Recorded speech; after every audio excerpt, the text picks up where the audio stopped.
Just kind of dealing with the pain. We seen OKC, whatever the case may be, and we knew he was going to get an MRI. But yeah, I woke up from my nap yesterday and then saw that news. I was like,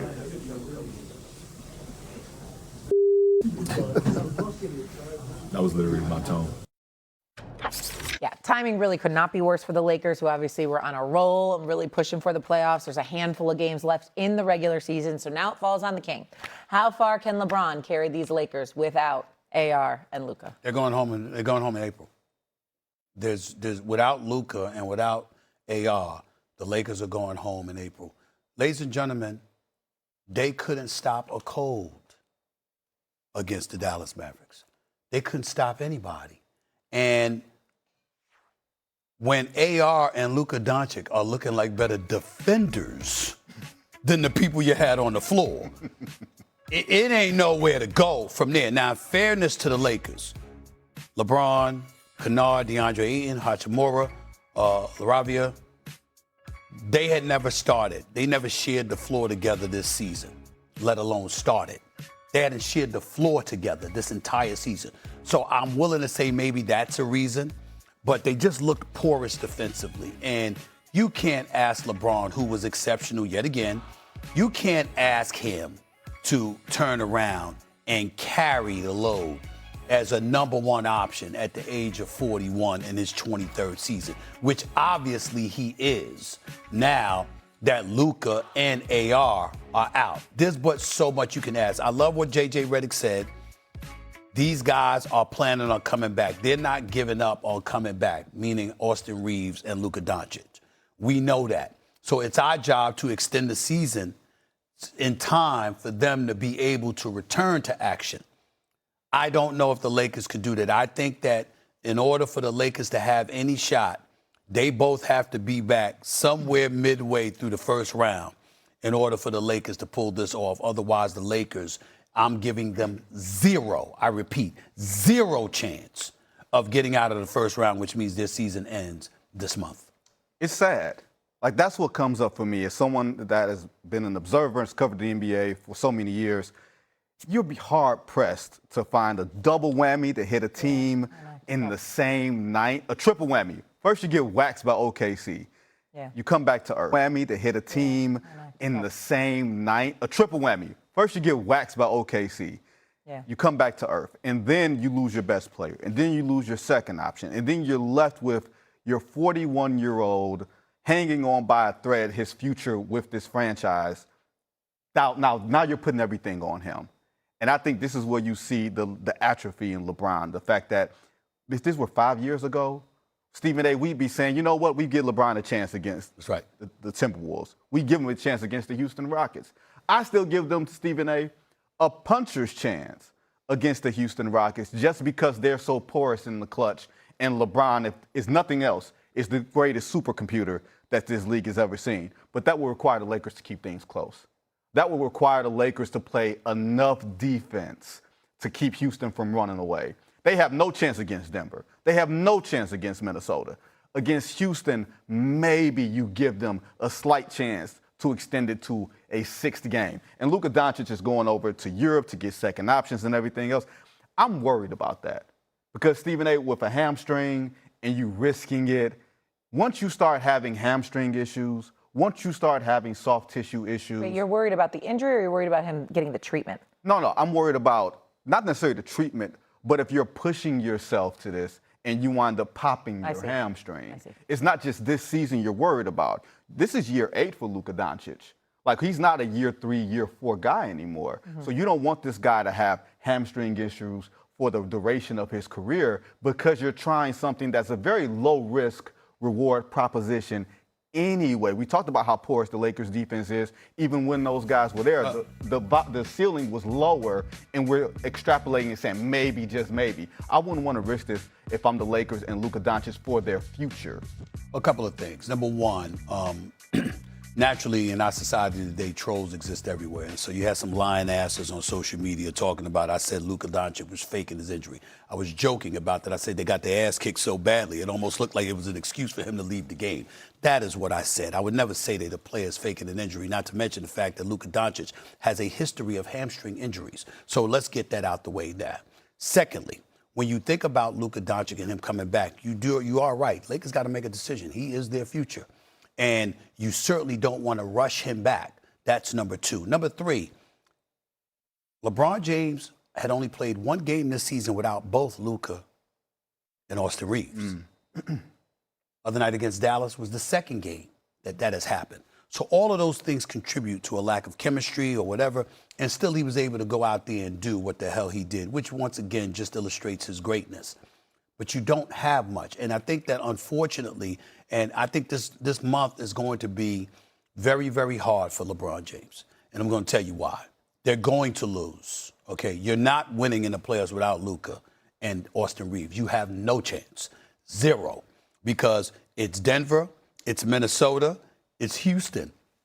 All of these teams are on the way. You're facing one of them in the first round. You're not beating any of those teams without the both of them. That's not going to happen, okay? Let's get that out the way. And you're certainly obviously not going to have a chance to win a championship. So it's going to be a very difficult month because he's going to have a decision to make, and he's going to be in the news with people speculating about him left and right. Maybe he'll like it, maybe he won't. But what we're going to be asking ourselves is, okay, looking in the future, taking away Tinseltown, because obviously it's very, very difficult to leave Southern California. That is not an easy decision to make. Let's be very, very Stephen A. is sitting right here. It's so hard for him to leave Southern California. It is a very, very difficult decision to make.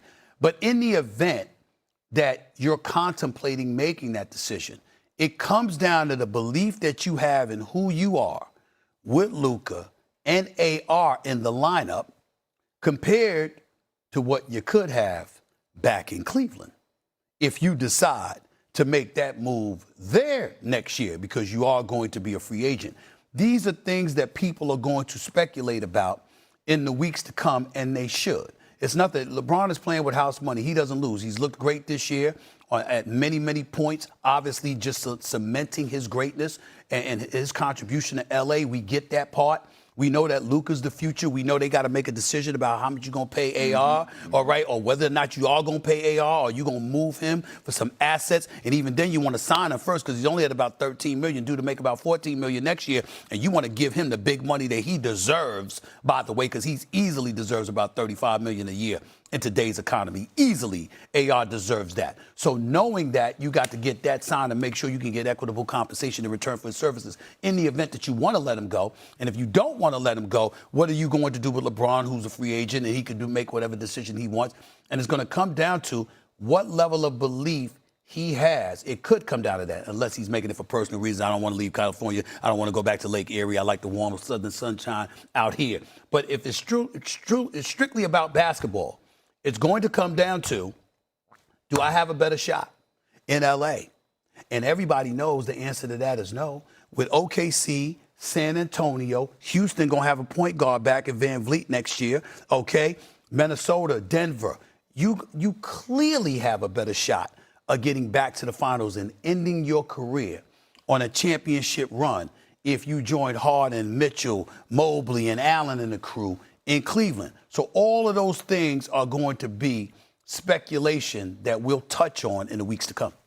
Didn't LeBron say that he didn't like playing in Memphis and Milwaukee? And then he said, I don't even like going home.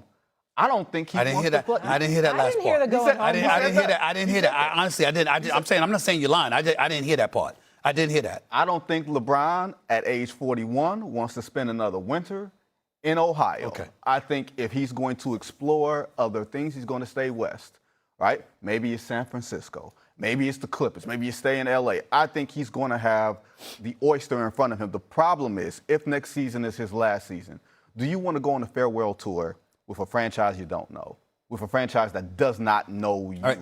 Then you become a true mercenary. Right.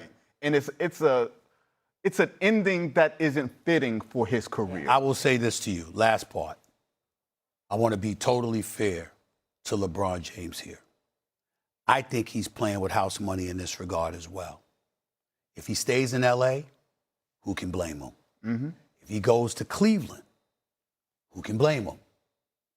If he decides to join Steph Curry in Golden State, who can blame him? And I mean, listen, people say, oh, mercenaries, stop that nonsense, because Golden State is considered on that echelon right now, talent-wise, collectively. But you talk about a big story. When Kevin Durant went to Golden State, when LeBron went to Miami, they said it was like sports version of the Beatles. If LeBron joined Steph Curry in Golden State, I know I ain't gonna complain about it. I'm gonna sit up there and go like this. I don't give a damn what y'all say. I'm happy because you talk about a storyline that would magnetize the basketball world the globe over. I don't know if it gets bigger in swan song twilight years for Steph and LeBron to be on the same damn team. That would be special. LeBron is playing with house money if those are the three scenarios we're talking about. Nobody can say, I certainly won't criticize it. I can tell you that much right now. Let me correct myself real quick. When LeBron was saying home, he meant home as in Akron.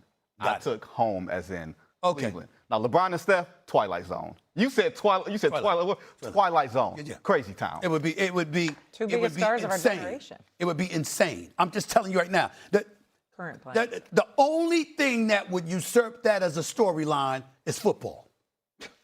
It's football. Nothing's beating the NFL, and we don't. That don't matter that much to us on Sundays and Monday nights. Damn it, Thursdays and Fridays for crying out loud with the stuff that the NFL is doing. But I'm telling you, right now, if LeBron sits up there and says, "I'm going to join Steph," nobody's going to be mad at that at all, and the basketball world will be transfixed on the Bay Area. That is just a fact. Bay Area has a lot of nice golf courses. I will say, I do know that. And LeBron likes his golf nowadays. Coming up, Dan Hurley is looking for his third title in 4 years, while Michigan is looking for its first title since 1989.